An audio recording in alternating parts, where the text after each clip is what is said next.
नयाहाट देखि किछि आसुतले कोणार्क नयाहाट गोप देखि एवं आउ किछि काकटपुर डायरेक्ट एपटे आसुतले सेटा एई रास्ता आउ टिके पाख हबो एवं तापे मध्य भीतर जो पंचायत गुडी अछि आपनकर ईशानपुर देशल ठू आरंभ करके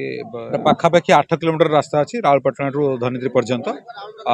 7 कोटी 42 लाख एप्रोक्सीमेटली प्रोजेक्ट आउ ताको वर्ष भीतर कंप्लीट करै पे धार्य रखा बड़ कथा है ये 3.75 मीटर रोड ताको प्रशस्त कर 5.5 मीटर कराऊँगी आपन जानते नयाहाट रु जो बस गुड़िक आसूची से मैंने सबू यही रावलपटना रोड आसती और किसी बेगुनिया रोड जाती तेणु ये रास्ता प्रशस्त है आगामी दिन में आम प्लान अच्छी सरपंच प्रस्ताव देचु नयाहाट टू रावलपटना रोड टी आम बर्तमान तो आरडी रोड अच्छी आरडी रु आरएनबी को नापी आम प्रस्ताव देचु प्रस्ताव देची जहाँफल रास्ता प्रशस्त है ग्रामांचल जो लोक मैंने आम काकटपुर आसुले नयाहाट देखि किछि आसुतले कोणार्क नयाहाट गोप देखि एवं आउ किछि काकटपुर डायरेक्ट एपटे आसुतले सेटा एई रास्ता आउ टिके पाख हबो एवं तापे मध्य भीतर जो पंचायत गुडी अछि आपनकर ईशानपुर देशल ठू आरंभ करके आपनकर सिमिली कादनगा सोरभा ए पंचायत लोक माने मध्य उपकृत हेबे एवं वर्तमान जो चालुची जो लक्ष्मी बस जो चालुची सेतिर मध्य यातायात में सुविधा हो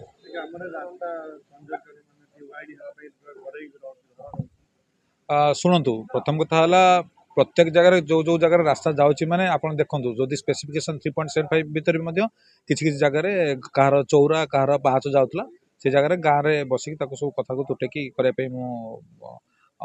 अनुरोध करी ग्रामवासी सहयोग कामना कर आमर यहाँ जाऊँगी श्रीपुर अणसरा देखिए जाऊँगी किसी जगह सेमती किसी असुविधा हुए ग्रामांचल लोक मान मत नहीं सेमती कौन जगह घर अबस्ट्रक्शन ना आगे कहार दांड कि कौन एमती जब असुविधा हो तो गाँव में बसिक तुटिया आशा करूँ समस्त सहयोग करेंगे कामना कर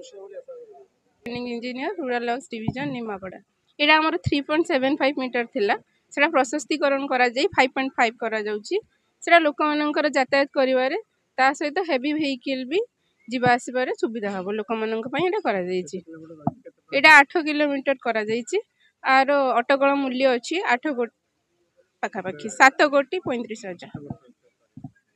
11 मास गोटे 1 ईयर सरीज।